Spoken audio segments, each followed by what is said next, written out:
I'm Vijayeta Kumar. I'm learning Tamil and I'm still not comfortable speaking it because I don't know Tamil. But I'll try my best to use the Tamil English that I know. Kiruba here, who is my student, will translate it. She's not my student now, she's a friend now. She's graduated 3 years ago. I teach at St. Joseph's College in Bangalore. You can take that mic if you want.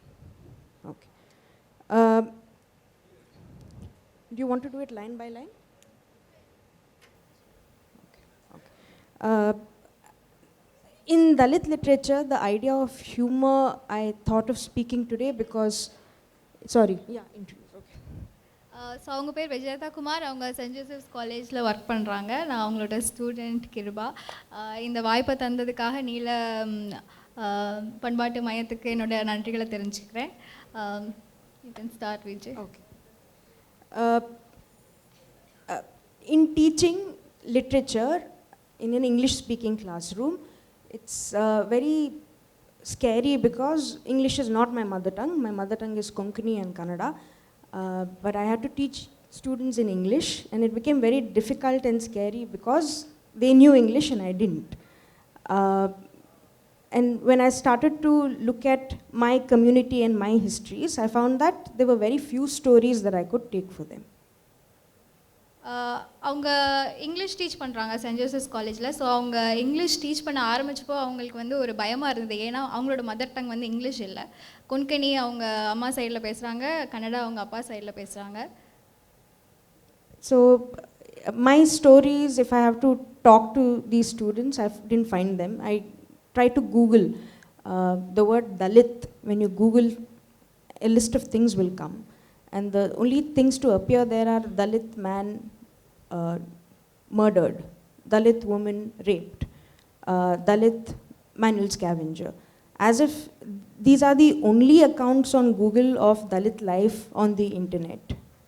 அவங்களோட கதைகளை வந்து கிளாஸில் சொல்லணும் அப்படின்னு அவங்க நினச்சப்போ அவங்களுக்கு அதை எப்படி அவங்களுடைய கிளாஸ் ரூமில் சொல்கிறது அப்படின்னு தெரியல. சரி கூகுள் பண்ணி பார்க்கலாம், கூகுளில் இல்லாத தீர்வா அப்படின்னு அங்கே போய் பார்த்தா தலித்து நடித்தோடனே வர்ற வார்த்தையெல்லாம் மர்டர், ரேப்பு, மேனுவல் ஸ்கேவெஞ்சிங் இதெல்லாம் தான். அப்போ அதையும் சொல்ல முடியல. Dalit scholarship, Dalit achievement, Dalit writing, Dalit humor, these never turn up on Google. So I tried to find a book where stories, my stories or my grandmother's stories were written by someone. And when I saw that the book was called Dalit Culture, and this is in 2013, and I found that there were words like food in Dalit culture, literature in Dalits, humor in Dalit culture, and they were all written by non-Dalit people. Most of them are Brahmins. And this irritated me very much because there is a lot that we can offer, and yet that everything was written by Brahmins. So Dalit ஸ்காலர்ஷிப்பை பற்றி சொல்லலாம், இல்லை ஒரு humour Dalit மக்களுக்கு நடுவில் இருக்கக்கூடிய ஒரு ஹியூமரை பற்றி சொல்லலாம் அப்படின்னு அவங்க போய் தேடினா கூகுளிலே எதுவுமே இல்லை. வர்றது ஃபுல்லாக Dalit culture, Dalit food culture இப்படியெல்லாம் டாபிக்ஸில் இருக்குது. பட் அதையும் தலித் எழுதியிருக்காங்க அப்படின்னு பார்த்தா அதுவும் இல்லை. அதையும் வந்து சவர்ணா மக்கள் தான் எழுதியிருக்காங்க. ஸோ அப்போ அவங்க கதையும் அவங்களுடைய பாட்டியோட கதையும் யார் தான் சொல்லுவா அப்படின்னு பார்த்தா அதையும் அவங்களே சொல்லியிருக்காங்களே அப்படிங்கிறது அவங்களுக்கு ஒரு. There is a lot of humor in my family. My grandmother is the funniest woman I know. She belonged to the Devdasi community, and even in fact the Devdasis were rooted in the temples. She wasn't allowed near the temple for a long time. My grandmother's biggest wish was to eat paisa, and without realizing that she was making a revolution, she fought with the priests only to eat paisa in the temple. So அவங்களுக்கு தெரிஞ்ச இருக்கிறதுலே funniest woman அப்படின்னா அவங்களோட ஆட்சி தான் அப்படின்னு சொல்கிறாங்க. அவங்க ஒரு தேவதாசி கம்யூனிட்டியை சார்ந்தவங்க. தேவதாசிகள் வந்து கோயிலுக்கு பணிவிடை செய்கிறவங்களா இருந்தால் கூட அவங்க பாட்டியை வந்து கோயிலுக்குள்ளே விடலை அப்படிங்கிறது ஒரு ஃபேக்டாக இருக்குது. அவங்க பாட்டிக்கு இருக்கிறதுலே அவங்களுக்கு என்ன பண்ணணும் அப்படின்னா அவங்களுக்கு கோயிலில் கொடுக்குற அந்த பிரசாதம் பாயாசம் சாப்பிடணும் அப்படிங்கிறது அவங்களுடைய பெரிய ஆசை. ஸோ அதனால she didn't know how to read, she didn't know how to write, she didn't know revolution, she didn't know Ambedkar, but without realizing it, she did the biggest contribution to her family by crafting her own entry into the temple, only to eat paisa. So her goal was not revolution, her goal was paisa. And I thought this is a very beautiful way of looking at revolution, because she chased her joy and she found revolution. அவங்களோட பாட்டிக்கு வந்து அம்பேத்கரோ இல்லை ஒரு கிளர்ச்சியாக எழுதுகிற எந்த ஒரு எழுத்தாரையோ தெரியல. But ஆனாலும் டெம்பிள்குள்ளே நம்ம போயே ஆகணும், பாயாசத்தை சாப்பிட்றதுக்காவது கண்டிப்பாக போயே ஆகணும் அப்படின்னு பயங்கரமாக சண்டைலாம் போட்டு அங்கே இருக்க ப்ரீஸ்ட் கிட்டலாம் சண்டை போட்டு உள்ள ஒரு என்ட்ரி வாங்கியிருக்காங்க. ஸோ அது அவங்களுடைய ஃபேமிலிக்கு அவங்க செஞ்ச ஒரு பெரிய ரெவல்யூஷன். ஷி டிட்ன்ட் நோ அவங்களுக்கு ரெவல்யூஷன் அப்படின்னா என்னன்னு தெரியல. பட் ஆனால் பாயாசம் தான் அவங்களுடைய ரெவல்யூஷனாக அவங்க எடுத்து பண்ணியிருக்காங்க. Paisa became my revolution also. In Dalit literature or in Indian literature, when people say Indian literature, when we write about autobiographies, people believe that whenever Dalit people write, they only write autobiographies, because there is so much pain in our history and so much pain in our real lives. But when there is pain, there is also joy, because I feel that our bodies are also capable of experiencing joy and pain at the same time. It's not true that we only have pain to offer to literature or to the world of art. We have a lot more. Dalit எழுத்தாளர் அப்படின்னாலே அவங்க mostly எழுதுறது வந்து autobiographies தான் அப்படிங்கிற ஒரு idea இருக்குது. ஏன் அப்படின்னு சொன்னால், தலித் அப்படின்னாலே அவங்க அவங்களுடைய வழிகளை பற்றி தான் எழுதுவாங்க அப்படிங்கிற மாதிரி ஒரு கான்வர்சேஷன் இருக்கிறதுனால, அப்படி ஒரு பரவலாக மெயின் ஸ்ட்ரீமில் தலித் அப்படின்னாலே ஆட்டோபயோகிராஃபி தான் அவங்க மோஸ்ட்லி எழுதியிருப்பாங்க அப்படின்னு பார்க்குறாங்க. ஆனால் இவங்க என்ன சொல்கிறாங்க அப்படின்னா, பெயின் மட்டும் இல்லை, எங்கே பெயின் இருக்குதோ, எங்கே வலி இருக்குதோ அங்கே தான் மகிழ்ச்சியும் இருக்குது அப்படிங்கிறத சொல்கிறாங்க. ரெண்டுமே பெயினும் சரி ஜாயும் சரி ரெண்டுமே ஒரே இடத்துல தான் இருக்கும் அப்படிங்கிறத மக்கள் புரிஞ்சிக்கல அப்படிங்கிறத சொல்கிறேன்.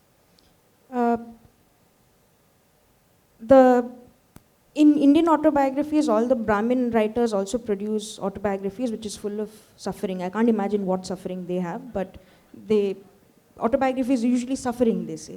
But I found that a lot of our people are very funny people. Our stories are funny. And I'm wondering, why is it that we haven't put these stories out anywhere? There is a lot of joy in the way we talk to each other, in the way we sing, in the way our bodies dance. So where is this joy in literature I'm trying to find? Dalit எழுத்தாளர்கள் வந்து வெறும் அவங்களோட வழிகளை பற்றி மட்டும்தான் எழுதுகிறாங்க அப்படிங்கிறத தாண்டி, தலித் மக்கள் வந்து ஆக்சுவலாக ரொம்ப ஃபன்னியான மக்கள் அப்படிங்கிறத சொல்கிறாங்க. நம்மளை மாதிரி யாரும் ஜோக் அடிக்க முடியாது, கலாய்க்க முடியாது, நக்கல் அடிக்க முடியாது. ஸோ இதெல்லாம் வந்து யாரும் ஏன் எழுதலை அப்படிங்கிறத அவங்க பார்க்குறாங்க. Sidlingaya, one Dalit writer, writes in Kannada. His autobiography is called Uru Keri, which means by the side of the village. It's been translated. This is one autobiography where all of his stories of pain have been written about with some kind of distance, and all of his stories that were funny stories, hostel stories, friendship stories, looking for house stories, husband-wife stories, were narrated in a very funny way. One example, when he was a young boy in a hostel, there was a tree outside a big house. And there was a newly married couple in the house, and some boys would start climbing this tree because the couple would start making out in the night. And every day this became a routine. They would go climb this tree, sit there and watch this couple, and the couple never realized that they were being watched. Soon people started reserving seats on the tree. They'll put towel, handkerchief and all of that on one branch to sit and stare at the couple. And then one day, lots of people came and climbed that tree. Some 15 people climbed that tree, and the tree couldn't take the weight and it came down. But the boys were not sad because of the tree. They were sad because the couple found curtains and they closed the window. So Siddalingaiah அப்படிங்கிற ஒரு Kannadiga writer, அவங்களுடைய autobiography வந்து கன்னடாவில் ஊரு கேரின்ட்டு நம்மளை தமிழ்லேயும் மொழிபெயர்த்திருக்காங்க. ஊர் ஓரம்னு நினைக்கிறேன். ஊரும் சேரியும். ஓகே. அந்த புக்கில் வந்து அவருடைய ஹாஸ்டல் லைஃபு, ஃப்ரெண்ட்ஷிப்ஸு, இது எல்லாத்தையும் பற்றி சொல்லியிருக்காரு. அதில் இருக்கிற ஒரு குட்டி துணுக்கு என்ன அப்படின்னு சொன்னால், அவர் ஹாஸ்டலில் இருந்தப்போ அவங்க ஹாஸ்டலுக்கு ஏத்தாப்பில் ஒரு மரம் இருக்குது. அந்த மரத்தில் இருந்து பார்த்தா அங்கே ஒரு மாடி வீடு தெரியுது. ஸோ ஸோ அந்த மாடி வீட்டில் ஒரு ஒரு யங் கப்பிள் குடியிருக்கிறாங்க. இப்போ இதில் ஹாஸ்டலில் இருக்கிறவங்களுக்குலாம் என்ன போட்டி அப்படின்னு சொன்னால், அந்த மரத்தில் சீட்டு போட்டுருதான், கர்ச்சி போட்டு டவல் போட்டு சீட்டு பிடிக்கணும். ஏன்னா அங்கேருந்து பார்த்தா உள்ள அந்த பெட்ரூமில் என்ன நடக்குது அப்படிங்கிறது தெரியுமா. ஸோ இப்படி இது வந்து பரவலாக ஹாஸ்டலில் பரவணுன்னே நான் தான் பிடிப்பேன், நீ தான் பிடிப்பேன் அப்படின்னு பயங்கர சண்டையாகி ஒரு நாள் எல்லாரும் மரத்து மேலே ஏறி மரமே கீழே விழுந்துச்சு. ஆனால் அதை பற்றி அவங்களுக்கு கவலை இல்லையா. கவலை என்ன அப்படின்னா, கடைசியில் அந்த மேரிட் கப்பிள் ஸ்க்ரீன் வாங்கி ஸ்க்ரீனை போட்டாங்களாம். அதான் கவலையா. His hostel days reminded me of my father's hostel days. Hostel days generally there is a lot of pain in the idea of hostel days also, especially for Dalit boys and Dalit girls, friendship wise, etc., etc., not knowing how to talk in class, not knowing, but if you find the right people, there's also a way to forget that pain. They were absent to their pain because they were able to lose themselves in humor like this, in joy like this. Where are these stories is what I'm wondering. And of course there are many books now, maybe, and if we make an attempt to chronicle and curate our own joys, it becomes possible to lead the revolution further with the sound of our laughter. So அவங்க அப்பாவும் ஒரு ஹாஸ்டலில் இருந்த ஒரு ஆள் தான். So அவருடைய hostel கதைகள் பார்த்திங்கன்னா, ஹாஸ்டல் கதைகள்னாலே தலித் மக்களுக்கு வந்து ஒரு வழிகள் நிறைந்த கதைகளாக இருக்கும் அப்படிங்கிறது வந்து உண்மை தான், அதை டினை பண்ண முடியாது. பட் ஆனாலும் நம்மளுக்கான ஒரு மக்களை தேடிக்கிட்டோம் அப்படின்னா நம்மளை மாதிரி மஜா பண்ணவும் முடியாது. ஆனால் அந்த நம்ம பண்ணுற மஜாலாம் எந்த புக்லேயுமே வர்றதில்லை. ஹாஸ்டல்னாலே அவனுக்கு கிளாஸில் அவனால் பேச முடியல, தனியாக உட்காந்துருக்கான், அவனுக்கு சாப்பாடு கிடைக்கல, இந்த மாதிரி ஒரு சோக கதைகள் தான் வந்துகிட்டே இருக்குது. ஸோ அவங்க என்ன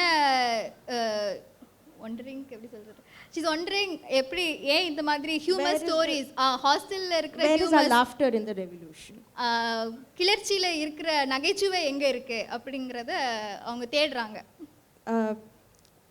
Ambedkar photos usually, if he's not, we see serious photos usually till here, box.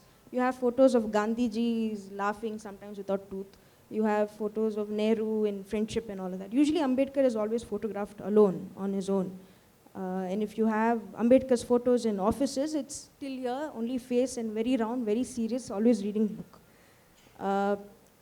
It's very rare to find a very laughing and joyous photo of Ambedkar. In our imagination, we can paint him anyhow, but I find it hard to believe that a man with that big a belly never laughed. I'm sure he laughed, because it's easy to imagine that when he laughed, his belly also moved.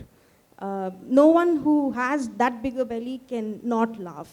So in our revolution, it's very important to bring his laughter in as protest. So காந்தியோடைய ஃபோட்டோவோ நேரோடைய ஃபோட்டோவோ பார்த்தோன்னா காந்திக்கு பல்லே இருக்காது, ஆனால் அவர் கூட சிரிச்சிட்டு இருப்பார். ஆனால் நம்ம அண்ணல் அம்பேத்கர் ஃபோட்டோ இருந்தது அப்படின்னா அவர் மட்டும் டப்பாவில் போட்டு எப்போ சீரியஸாக உருன்னு இருக்க மூஞ்சியே வச்சுட்டே இருப்பாங்க. பட் இவங்க என்ன சொல்கிறாங்க அப்படின்னா, அவ்வளோ பெரிய தொப்பை இருக்கார், கண்டிப்பாக சிரிச்சிருப்பாரியா, அது எப்படி சிரிக்காமல் இருப்பார், சிரிச்சா தொப்பை குழுக்கும்ல, அதுக்கு தானே தொப்பையை வளர்க்குறோம். ஸோ அந்த மாதிரி இருக்கிற ஃபோட்டோஸ்லாம் எங்கே அப்படின்னு கேட்குறாங்க.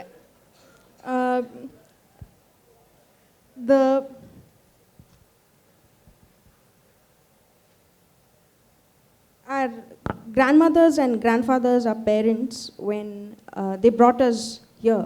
I'm speaking on behalf of younger people, or if I'm young enough, I don't know. They brought us here with a lot of struggle. Despite that, every time my father talks about his hostel stories, he talks about it very laughingly. He had no friends. He is not in touch with any friends. And I've noticed that in our neighborhood, we are the only Dalit family in this very Brahmin neighborhood. It was my mother's insistence that she wants to buy a house in a Brahmin neighborhood only to show that I can come live here. I noticed that there was a Brahmin house next to us, and the lady would always steal our milk packets for some reason. I don't know why they stole our milk packets. They kept stealing our milk packets. And my father used to get very irritated saying, this lady is stealing milk packets, I don't know why. So 5 in the morning, he would wake up, stand near the gate and try to catch her. But she was very quick. She would come, take milk and run away. And he would run after her to get the milk back. But she never gave milk.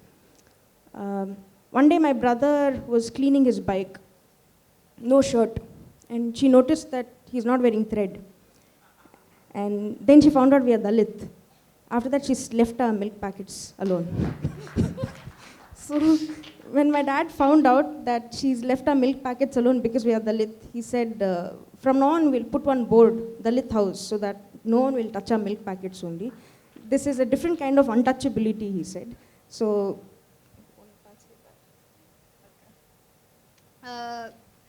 So என்ன சொல்கிறாங்க அப்படின்னா, அவங்க அப்பா வந்து அவங்களுடைய hostel லைஃப்பில் ரொம்ப கஷ்டப்பட்டிருந்தாலுமே அதை வந்து அந்த கதைகளை வந்து இவங்கக்கிட்ட சொல்லும் போது ரொம்ப ஒரு நகைச்சுவை நிறைந்த கதைகளாக தான் சொல்லியிருந்துருக்காங்க. ஒரு ஹியூமர் இல்லாமல் அவங்களுடைய பெயின்ஃபுல் ஸ்டோரிஸ் இருக்கவே இருக்காது. இப்போது இவங்க பெங்களூரில் இருக்கிற ஒரு ஏரியா வந்து ஒரு பிராமின் நெய்பர்ஹுட். பிராமின் ஆட்கள் தான் இருப்பாங்க. பட் ஆனால் இவங்க வீடு கட்டி போகணும் அப்படின்னப்போ அவங்க அம்மா வந்து நம்ம கட்டினா வீடு கட்டினா பிராமின் நெய்பர்ஹுட்டில் தான் நம்ம கட்டுறோம், அவன் என்ன நம்மளை ஒதுக்கிக்கிறது, நம்ம போய் அங்கே இருப்போம் அப்படின்னு சொல்லிட்டு அங்கே வீடு கட்டி அங்கே குடிபெயர்ந்துட்டாங்க. பட் ஆனால் கொஞ்ச நாள் கழித்து நோட் பண்ணுறாங்க, காலையில் 5 மணி ஆனால் அவங்களுடைய பால் பாக்கெட் எல்லாம் காணாமல் போயிடுது. என்னென்னா நடக்குது அப்படின்னு இவங்க அப்பாவும் காலையில் மும்முரமாக 5 மணிக்கு எழுந்திரிச்சு, யாருடா நம்ம பால் பாக்கெட்டெல்லாம் ஆட்டையை போடுறா அப்படின்னு பார்த்தா பக்கத்து வீட்டுக்கார அம்மா. காலையில் 5 மணிக்கு வந்துடுது. இவங்க அப்பா ஒளிஞ்சிருந்து அந்த அம்மாவை துரத்திலாம் பார்க்குறாரு, ஆனாலும் அந்த அம்மா ஆட்டையை போட்டு போயிடுது. அதில் சக்ஸஸ்ஃபுல்லாக முடிஞ்சிடுது. அதுக்கு இப்படி நடந்துகிட்டே இருக்கும்போது திடீர்னாப்பில் ஒரு நாள் அவங்க அண்ணன் வந்து, அண்ணனா தம்பியா சம்திங், ஓகே, பிரதர் வந்து பைக் துடைச்சிட்டு இருக்கும்போது சட்டை இல்லாமல் நின்று பைக் துடைச்சிட்டு இருக்காப்புல. அப்போ அந்த பக்கத்து வீட்டுக்காரம்மா பார்த்துருது பூநூல் இல்லை அப்படிங்கிறது. ஐயோ இவங்க பிராமின் இல்லையா, இவங்க பாலையா இவ்வளோ நாளாக திருந்திட்டு இருந்தோம் அப்படின்னு அடுத்த நாளில் இருந்து பார்த்தா பால் பாக்கெட் வீட்டில் தான் இருக்கான்.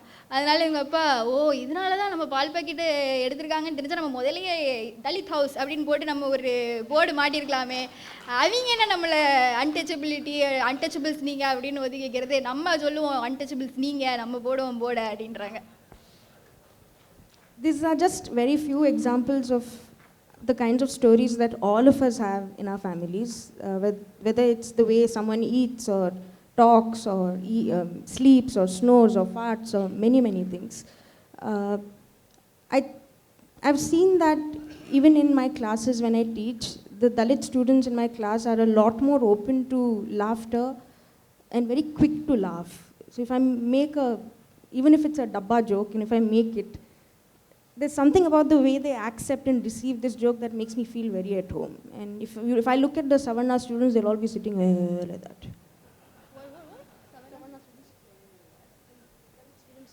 So what I'm trying to say is that at one point I felt the disconnect, because there was a lot of joy, guilty joy, yes, but there was a lot of joy in my house because my parents put in a lot of effort to bring joy, and I wanted to honor it in some way. And yet when I tried to talk about caste in the classroom, students only wanted to talk about reservation or only reservation actually. So almost as if we have nothing else in our lives. And this is a very serious problem because this is like a distraction.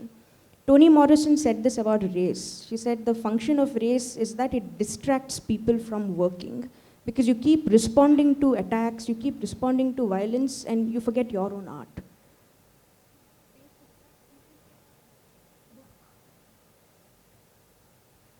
இப்போ இவங்க சொன்ன கதைகள் தான் வெறும் சின்ன examples தான். இந்த மாதிரி அவங்க வீட்டில் கொரட்டை விடுறது, துணி காய போடுறது, குசு விடுறது, இப்படிங்கிற மாதிரி பல கதைகள் வச்சுருக்காங்க. ஸோ இந்த மாதிரி கதைகளெல்லாம் நம்ம கிளாஸுக்கு கொண்டு போய் சொல்லணும் அப்படின்னு சொல்லிட்டு போய் பார்த்தா துண்டா தூக்கிடலாம். எவன்லாம் சவர்னா எவன்லாம் நம்ம மக்கள் அப்படின்னு துண்டா தூக்கிடலாம். ஏன்னா இந்த கதையெல்லாம் நம்ம மக்களுக்கு தான் புரியும், அவனுக்கு அது பல்ல காட்டிகிட்டு இருப்பான். இந்த சவர்ணக்காரன் என்னம்மா இந்த அம்மா என்னம்மா பேசின்னு இருக்குது, தலித்துனா வந்து ரெவல்யூஷன் அப்படி தானே பேசணும், இந்த அம்மா என்னமோ கதை சொல்லிட்டு இருக்கு அப்படின்னு முழிக்கிற மொழியை வச்சே கண்டுபிடிச்சிடலாம் அப்படிங்கிறாங்க. டோனி மாரிசன் வந்து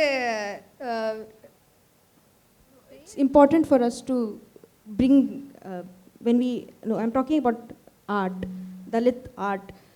And why humor in Dalit art and literature? Because in class now I have a test. The moment I mention caste, in 15 seconds someone will say reservation. The biggest break between me saying caste and someone mentioning reservation was 3 seconds. So I time it now. Every time I mention caste, it's like a game for me. Someone will say reservation. Because it distracts us into talking only about reservation and violence as if we have nothing else. Cost பற்றி ஒரு conversation class ரூம்குள்ளே கொண்டு வரணும் அப்படின்னு அவங்க பார்க்கும்போது ஒரு சின்ன டெஸ்ட் மாதிரி அவங்களே வச்சுப்பாங்களாம். ஏதாவது ஒரு ஜாதி சம்மந்தமாக ஏதோ ஒரு கதை சொல்லணும் அப்படின்னாலே உடனே அது குறைஞ்சது ஒரு 3 செகண்டில் எவனாவது ஒருத்த கை தூக்கி அப்போ ரிசர்வேஷன் அப்படின்னு கேட்டுருவானா. ஸோ இந்த மாதிரி ரிசர்வேஷன் அது இது அப்படின்னு எப்போவும் பேசப்படுறதையே பற்றி பேசிகிட்டே இருக்கனால நம்ம மக்களுடைய மற்ற சைட்ஸ்லாம் வந்து பார்க்க முடியலை அப்படின்னு சொல்கிறாங்க. I'm focusing on, it's not like I want to not talk about reservation in the classroom, I do, but speaking about caste is also speaking about our joys and our happiness and our, not just our struggles, because in all the literature and art that we've produced so far, it seems as if it's all being produced against caste, against Savarnas. And when this happens, we fail to forget, we fail to realize what we are good at. Because we are all the time only responding and not figuring out what it is that we want to do. Do we want to write? If there were no Savarnas in the world, how would we write? What would we produce? Would our art still be as struggling? Would there be new avenues? I'm just wondering.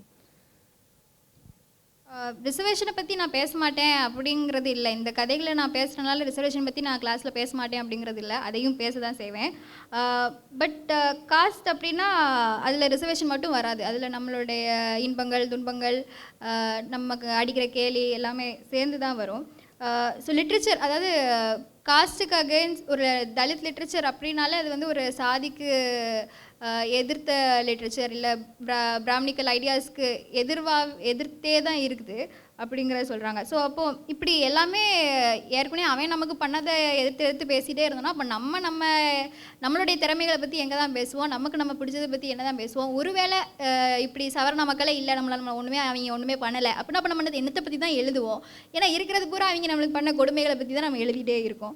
So அவங்க இல்லை அப்படின்னா நம்ம என்ன எழுதுவோம் அப்படிங்கிறத பற்றி நான் சிந்திக்கிறேன் அப்படின்னு சொல்கிறாங்க. Toni Morrison quote I'll say again. In all her books, she writes about her families and her stories as if the white people are there, but they're there somewhere. We can't manage that much distance because we are amidst Savarnas all the time. But she tries to imagine a black world where they are there, they're doing their things. She did this deliberately because she thought that the function of race is that it distracts people from work. Because they'll come and say, you people don't have art, you people don't have literature, and you spend time in giving an answer to them, and you forget your own work. Dhoni மாரிசனுடைய கதைகளை பார்த்தீங்கன்னா அவர் ஒரு கருப்பினத்தை சார்ந்த ஒரு எழுத்தாளர். அவங்களோட கதைகளை பார்த்தீங்கன்னா கருப்பின மக்களை பற்றி தான் இருக்குமே தவிர அதில் வெள்ளைக்காரங்க வந்து எப்படி அவங்கள கொடுமைப்படுத்துகிறாங்க அப்படிங்கிறது வந்து ஒரு மூலையில் இருக்கும். அவன் எங்கேயோ சரி அமெரிக்காவில் அவனும் இருக்கான், பட் ஆனால் இந்த கதை வந்து எங்களை பற்றினது அப்படிங்கிற மாதிரி தான் அந்த அம்மா எழுதுவாங்க. ஸோ அவங்க என்ன சொல்கிறாங்க அப்படின்னா, இப்போது அவங்களுடைய கான்டெக்ஸ்டில் அவங்க ரேஸை பற்றியே பேசிகிட்டே இருந்தால் அப்போது நம்ம பண்ணுற வேலைகள்லாம் அதுலேருந்து அது ஒரு டிஸ்ட்ராக்ஷன், கவனத்தை திசை திருப்புற மாதிரியான ஒரு கான்வர்சேஷனே வந்துகிட்டே இருக்குது. நம்மளுடைய வேலையை பண்ண விடாமல் அது ஒரு கவனத்தை திசை திருப்பிகிட்டே இருக்குது அப்படின்னு சொல்கிறாங்க. அப்போ அதுக்கு அகேன்ஸ்டாகவே பேசிகிட்டே இருந்தோம்னா நம்மளுடைய வேலையை பற்றி நம்ம என்ன பேச முடியும்? நம்மளுக்கு பிடிச்ச ஒரு ஆர்ட், நமக்கு பிடிச்ச ஒரு லிட்ரேச்சர், நமக்கு பிடிச்ச ஒரு கதையை பற்றி நம்ம எப்படி சொல்ல முடியும்? எதிர்த்து பேசிகிட்டே இருந்தால் அது வந்து ஒரு டிஸ்ட்ராக்ஷன் தான் அப்படிங்கிறது அவங்களுடைய டோனி மாரிசன் அம்மாவுடைய ஒரு idea. When I heard that quote, I felt very stupid because I'd spent a lot of time in figuring out how to talk to people, Savarnas, how to fight with them, how to respond to them. But then I realized I'm not going to do that anymore. But it can't be helped because they're always in the way. When I told my students stories of my grandmother and my father and everything, they had one question. They were like, how should we believe this is true? How do I know this happened? I didn't know how to answer that. So they wanted to know if they could believe these stories because without having written it, they couldn't take it seriously. So I'm wondering if it becomes literature only if someone writes it. Is it not literature if someone has lived it? So I did one thing. I started an anonymous blog and I put these stories up and I spoke about them as a great writer. I would say, today we will read a great writer's story. And I would show them this story. I would never tell who it was. And then they believed these stories. So இந்த Dhoni Morrison அம்மையாருடைய இந்த கோட்டை பற்றி அவங்க படித்தப்போ அவங்க ரொம்ப ஸ்டூப்பிடாக feel பண்ணாங்க. ஏன் அப்படின்னா, எப்போ பாரு எவனாவது நம்மளை ஏதாவது சொல்லிட்டானா அவன்கிட்ட எப்படி சண்டை போடுறது, அவனை எப்படி நம்ம தீர்த்து கட்டுறது, அவன்கிட்ட என்ன பதில் சொல்கிறது, இப்படிங்கிறத பற்றியே யோசிச்சுட்டே இருந்துகிட்டே இருந்தாலும் அவங்க ஆனால் எப்பவுமே நம்ம வழியிலே தான் இருப்பாங்க, குறுக்காலே தான் நின்றுட்டே இருப்பாங்க, நம்மளை முன்னாடி போக விடவே மாட்டாங்க. ஸோ அதை பற்றி யோசிச்சு பிரயோஜனமே இல்லை. நீ பாட்டில் என்னமோ பண்ணிக்கோ, நான் பாட்டில் போயிட்டே இருக்கேன் அப்படி சொல்லிட்டு என் வழி தனி வழி அப்படி நம்ம பாட்டில் போயிட்டே இருக்கணும் அப்படிங்கிறாங்க. இப்போது இந்த மாதிரி கதைகளை போய் ஜாலி ஜாலியாக ஜோக்கா அப்படி இருக்கிற கதைகள்லாம் போய் ஸ்டூடெண்ட்ஸ் கிட்ட சொன்னால் இதெல்லாம் நாங்கள் உண்மை எப்படி நம்புறது அப்படின்னு வாங்கலாம். ஏன்னா இதெல்லாம் பற்றி எவனும் எழுதவே இல்லை. அப்போது தலித் லிட்ரேச்சர் இந்த தலித் கதைகள்லாம் உண்மையா, இது நடக்குதா அப்படிங்கிற கேள்விகள் கேட்டுகிட்டே இருக்கிறப்போ இவங்களுக்கு ஒரு ஐடியா தோணியிருக்கு. போய் கிளாஸில் போய் மேம் என்ன பண்ணுவாங்கன்னா ஒரு பீஸ் கொண்டு வருவாங்க, அதை ரீட் பண்ணுவாங்க, டிஸ்கஷன் நடக்கும். இதான் அவங்களோட கிளாஸ் யூஸ்வலாக இப்படி தான் இருக்கும். யாருனாலும் என்னன்னாலும் சொல்லலாம், சிரிப்பாங்க வைப்பாங்க, அப்படி தான் கிளாஸ் இருக்கும். ஸோ இவன் எவனும் நம்ம சொல்கிற கதையெல்லாம் சீரியஸாக எடுக்க மாட்டேன்றான். அதனால் ஒரு அனானிமஸ் பிளாக் க்ரியேட் பண்ணி நம்மளே எழுதுவோம், இல்லை வேறு யாராவது எழுதுனதை போட்டு இது ஒரு பெரிய ரைட்டர் எழுதுனதுப்பா, இந்த கதையை தான் நம்ம இன்றைக்கி வாசிக்கிறோம் அப்படின்னு சொல்லி போய் கொண்டு போய் அதெல்லாம் வாசித்தாதான் அவங்க நம்புவாங்களாம். இல்லை இதெல்லாம் என் வாழ்க்கையில் நடந்தது அப்படின்னு சொன்னால் நம்பவே மாட்டாங்களாம். அப்போ லிட்ரேச்சர் அப்படிங்கிற, அதாவது இந்த கதைகள்லாம் இலக்கியத்தில் வந்தால் தான் நம்புவாங்களா, நம்ம வாழ்ந்தால் நம்ப மாட்டாங்களா அப்படின்னு கேட்குறாங்க. I don't have much to say except that every time I feel every time I get caught in this weird flux where I have to respond to people and not know how to do it, I think about Ambedkar's stomach, his belly, and then stories automatically come. In the classroom it becomes difficult to navigate these things. It's not easy for us to be taken seriously as writers, as artists, as poets, and this is the reason, because half the time we are only responding. But I think one moment where it changed for me was when I watched Paranjit sir's Sarpatta. I watched the film. For a long time I didn't watch the film because I was very scared that something was going to happen to me when I watched it. Then I started watching it, and every day after that for 2 weeks I used to wake up at 5 a.m., watch the film and then go to college, because I felt like it gave me energy to go to the classroom. So இந்த மாதிரி முட்டாத்தனமாக கேள்வி கேட்பாங்க கிளாஸ்லலாம். ஆக்சுவலாக பெங்களூரில் பார்த்தீங்கன்னா, so இந்த மாதிரி கேள்விகளுக்கெலாம் எப்படி பதில் சொல்கிறது அப்படின்னு யோசிச்சே நம்ம உட்காந்துட்டே இருக்க வேண்டியதான். ஸோ இப்படி கேட்கும்போது இதுக்கெலாம் என்ன பதில் சொல்கிறது அப்படின்னு அவங்க யோசிக்கும் போது அவங்க ஞாபகம் வர்றது என்னென்னா அம்பேத்கரோட தொப்பை தானா. அதை யோசிச்சுட்டு சரி இதெல்லாம் ஒரு மேட்ரே இல்லை, தூக்கி தூர வைப்போம், அவர் சிரித்தார், அவர் தொப்பை சிரிச்சிச்சு, அவ்வளோதான் மேட்ரு முடிஞ்சு அப்படின்னு சொல்லிட்டு அவங்க வாட்டில் வேலையை பார்த்துட்டு நேவிகேட் பண்ணிட்டு போயிட்டே இருக்காங்க. இது இது இந்த மாதிரி ஹியூமர் இல்லாமல் நம்மளுடைய லிட்ரேச்சர் இருக்கிறனால தான் நம்மளை சீரியஸாகவே, நீ தலித் ஆர்டிஸ்ட் அப்படின்னா நம்மளை சீரியஸாகவே எடுக்க மாட்டான். ஆர்டிஸ்ட் முன்னாடி எப்பவும் ஒரு தலித் வரும், இல்லை ரைட்டர் முன்னாடி எப்பவும் ஒரு தலித் வரும். அவன் வெறும் ரைட்டர் இல்லை தலித் ரைட்டர் அப்படிங்கிற மாதிரி சேர்த்து சொல்லிட்டே இருப்பாங்க. நம்ம சொன்னால் பரவாயில்ல, அவன் எதுக்கு சொல்கிறான், ரைட்டர்னு கூப்பிட்டு போ அப்படின்னா பார்க்க மாட்டாங்க. ஏன் அப்படின்னா நம்ம பாதி நேரம் அவன் சொல்கிறதுக்கே ரெஸ்பாண்ட் பண்ணிகிட்டே இருக்கோம், நம்ம கதையை சொல்கிறதுக்கு நம்மளுக்கு நேரமே கிடைக்க மாட்டேங்குது அப்படிங்கிறது அவங்களோட வியூ. ஸோ பாரஞ்சித் அண்ணாவுடைய சார்பாட்டா படம் வந்தப்போ அவங்களுக்கு ரிலீஸ் ஆன உடனே பார்க்குறதுக்கு ஒரு தயக்கமா. ஏன் அப்படின்னா எங்கள் மேம் ஒரு படத்தை பார்த்தாங்க அப்படி உள்ளே போயிடுவாங்க, அப்படி அங்கே கண்ணீர் வந்தால் இவங்க கண்ணில் கண்ணீர் வரும், அந்த மாதிரி டைப்ஸு. ஸோ இது நம்ம பார்த்தா நம்ம காலியாக போகிறோம் அப்படின்னு முதலே அவங்களுக்கு தெரிஞ்சிருச்சு. படம் ஹெவியாக இருக்குது, பார்த்தா ஒரு சோழி முடிஞ்சிடும் அடுத்த 1 மாதத்துக்கு அப்படின்னு தெரிஞ்சனால படத்தை பார்க்குறத டிலே பண்ணிட்டே வராப்பில். ஆனால் அப்புறம் பார்த்துடுறாங்க, எப்படி தவிர்க்க முடியும், பார்த்துறாங்க. பார்த்து தான் அதோட முடிஞ்சுது. தினமும் காலைல 5 மணிக்கு எந்திச்சு படத்தை பார்த்துட்டு தான் நான் காலேஜ் போவேன் அப்படின்னு இதுக்காகவே காலைல தினமும் 5 மணிக்கு எந்திச்சு படத்தை பார்த்துட்டு காலேஜ் போகிறாங்க. அந்த படத்தில் இருந்து தான் அவங்களுக்கு இந்த மாதிரி முட்டாதனமாக கேள்வி கேட்குறவங்களுக்குலாம் ஆன்சர் பண்ணுறதுக்கு எனர்ஜியே கிடைக்குது அப்படிங்கிறாங்க. Sarpatta is a story of everything I've been saying so far, because this is a story of a boy who stands outside, watches what's happening in the ring, and suddenly one day goes to the ring, even though no one has told him you are a boxer. He decides that he's a boxer and goes.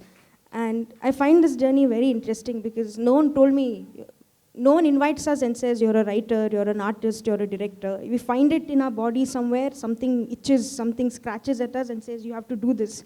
And then I found that in Kabila's journey into the ring. What I found even more interesting was when he couldn't box, he felt like he had no life. Boxing was his life. And that's why it's such a great movie for me, because it's a story of a man who becomes an artist. When he couldn't box, he falls at his mother's feet and says, take me back inside your womb because I don't know how to box anymore. In the history of Indian film or any other film on caste that I've seen so far, I haven't seen a desire like this from a man who wanted to become a boxer and be recognized as a boxer. And that's why it's a very important film for everyone, not just boxers, but teachers, writers, poets, all. So Sarpatta பரம்பரை படம் வந்து இது வரைக்கும் அவங்க அப்பா கதையோ இல்லை அவங்க கதையோ எல்லாத்தையும் சேர்ந்து ஒட்டுமொத்தமாக ஆக்கி ஒரு படத்தை போட்டால் எப்படி இருக்கும் அப்படிங்கிற மாதிரி ஒரு கதையாக தான் அவங்க பார்க்குறாங்க. ஸோ அது யாரோட கதை அப்படின்னா, ஒரு பையன் ரிங் வெளியவே நின்று பார்த்துட்டே இருக்கிறான், உள்ளே என்ன நடக்குது எல்லாமே அவனுக்கு தெரியுது. திடீர்னாப்பில் ஒரு நாள் முழிச்சிட்டு, சரி நீ நம்ம சண்டை போடுறோம்டா, எதுக்கு நம்ம வெளியே நின்றுக்கிறோம், உள்ளிட்டு இருக்கோம், நம்மளை எவனும் கூப்பிட மாட்டான், நம்ம தான் போய் சண்டை போடணும் அப்படின்னு அவனே ஒரு இனிஷியேட்டிவ் எடுத்து உள்ளே போய் சண்டை போடுற ஒரு கதையாக இருக்குது.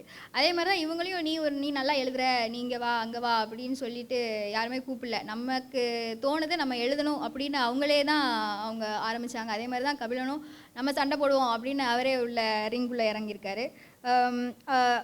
ஒரு கட்டத்தில் அவருக்கு பாக்ஸ் பண்ண முடியாமல் போகிற ஒரு டைமில் ஒன்றுமே ஓட மாட்டேங்குது சாருக்கு, எதுக்குடா வாழ்கிறோம் அப்படிங்கிற மாதிரி அம்மாட்ட போய் ஃபுல்லாக டயலாக்லாம் பேசுகிறாரு. ஸோ இது வந்து யாருடைய கதை, இந்த கபிலனோட கதை யாருடைய கதை அப்படின்னா, ஒரு கலைஞராக யார் ஆகிறானோ அவனுடைய ஒரு கதை மாதிரி தான் இது எடுக்கப்பட்டிருக்கு. ஏன்னா கலைஞர்கள் வந்து நீ ஒரு கலைஞர்னு தூக்கி விடுறதுக்கு நம்மளுக்கு யாருமே இல்லை, நம்மளா தெரிஞ்சு உள்ளே இறங்கி அடிக்கணும், அதுதான் வந்து ஒரு கலைஞருக்கு தேவைப்படுற ஒரு குவாலிட்டியாக இருக்குது. நம்மளுடைய டிசைரை வந்து யாருமே ரெக்கக்னைஸ் பண்ண மாட்டாங்க, நம்மளே தான் சரி இதுதான் நம்மளுக்கு பிடிச்சிருக்கு, இதை தான் நம்ம பண்ணணும் அப்படின்னு நம்ம இறங்கி பண்ணணும், சம்பவம் செய்யணும்.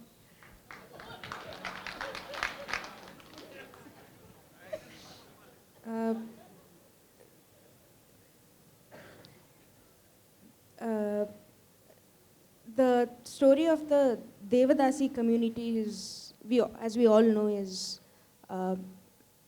we only know some parts of it. There are bits in my life, in my grandmother's life, where she has often lied to people about her caste to get the silliest of things. She's told people she's Brahmin because she wanted paisa. She's told people she's Brahmin because she wanted to go sit somewhere. When I see her stories and how little she did and how she lied her way through her life, and what I do now and what my father did now and what everyone does in their own way, I think the revolution that we do in our daily lives are somehow far more important than what we are able to achieve on one final day. அவங்களுடைய பாட்டி ஒரு தேவதாசி கம்யூனிட்டிலேருந்து வந்தவங்க. அவங்க பாட்டியோட கதைகளில் அவங்களுக்கு வந்து ரொம்ப ஒரு கம்மி பாட்டு தான் அவங்களுக்கு தெரியுது. ஆனால் அவங்களுக்கு தெரிஞ்சதுலேருந்து என்ன அப்படின்னா, அவங்க பாட்டி என்ன சொல்கிறாங்கன்னா, சும்மா உருட்டு விடுறது, பாயாசம் வேணும் அப்படிங்கிறக்காக நானும் பிராமின் தான் கோயிலுக்கு வரேன், எனக்கு பிரசாதம் கொடு அப்படிங்கிறது. இங்கே என்ன நீ என்ன உட்காரக்கூடாதுங்கிறது, நான் தலித்தில் இல்லை, நான் பிராமின் தான், நான் இங்கே தான் உட்காருவேன் அப்படின்னு சும்மா பொய் சொல்லினாலும் நம்ம வந்து நமக்கு மறுக்கப்பட்டதை வாங்கிக்கணும் அப்படின்னு நினச்ச ஒரு பெண்மணியாக அவங்க பாட்டி இருந்திருக்காங்க. ஸோ இந்த புரட்சி அப்படிங்கிறது என்றைக்கோ ஒரு நாள் மொத்தமாக எல்லாம் சேர்ந்து அப்படி நடக்கிறது இல்லை. நம்ம தினசரி வாழ்க்கையில் நமக்கு தேவையானதெல்லாம் நம்ம இது என்னோடதுடா கொடுங்கடா அப்படின்னு நம்ம கேட்குறது தான், அந்த டெய்லி லைஃப்பில் நடக்கிறது தான் புரட்சி அப்படிங்கிறத சொல்கிறாங்க. ரிவல்யூஷன் வந்து நம்மளோட டெய்லி லைஃப்பில் தான் இருக்குது. I don't have very much to say. I only want to now end it by saying that every time I have conducted small writing workshops for Dalit women, they tell me the funniest stories and very, very scandalous stories. And it's very strange that these stories are all hiding in our bodies and they need a way out. So with those words, I'd like to invite you all to laugh with me and have a great day. Thank you. So இதை உங்கள் கடைசியாக சொல்லி முடிச்சுக்கிற விரும்புகிறது என்ன அப்படின்னா, தலித் பெண்களுக்கு அவங்க work shops நடத்தும்போது அங்கே தான் இருக்கிறதுலையே ஃபன்னியஸ்டான ஸ்கேண்டலஸான, இந்த வார்த்தைகளுக்கெல்லாம் எனக்கு தமிழில் என்னென்னு தெரியல, ஸ்கேண்டலஸான ஃபன்னியஸ்டான கதைகளெல்லாம் கேட்க முடியும்.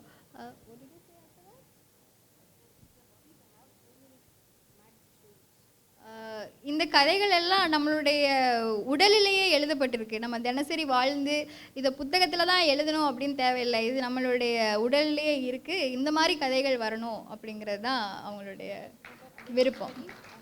ஸோ அம்பேத்கருடைய தொப்பையை ஞாபகம் வச்சுக்கோங்க, ஜாலி ஜாலியாக இருங்க. Thank you. Jai Bhim. Thank you so much. Jai Bhim. Check. ரொம்ப அருமையான ஒரு உரையாடலாக அது இருந்தது ஆக்சுவலாக. Thank you so much Vijetha. I like to tell you that few weeks back one of the artist gifted this painting to director Pa Ranjith. Hope you loved it this picture. Thank you, ரொம்ப நன்றி. கிருபா ரொம்ப அருமையாக டிரான்ஸ்லேட் பண்ணிங்க. We really enjoy that. இவர்கள் இருவருக்கும் நினைவு பரிசை வழங்க எழுத்தாளர் பா பிரபாகரன் அவர்களை மேடைக்கு அழைக்கிறோம். Please claps for them. ரொம்ப முக்கியம் ஆக்சுவலாக தான் தலித் லிட்ரேச்சரை நம்ம எப்படி பார்க்கணும், தலித் ரைட்டிங்கிறதை எப்படி நம்ம வந்து ஒரு ஐ ஓப்பனராக நிறைய விஷயங்கள் ஓப்பன் பண்ணி விட்டாங்க. ஒரு இறுக்கம் குறைஞ்ச மாதிரி இருந்தது ஆக்சுவலாக. Thank you so much.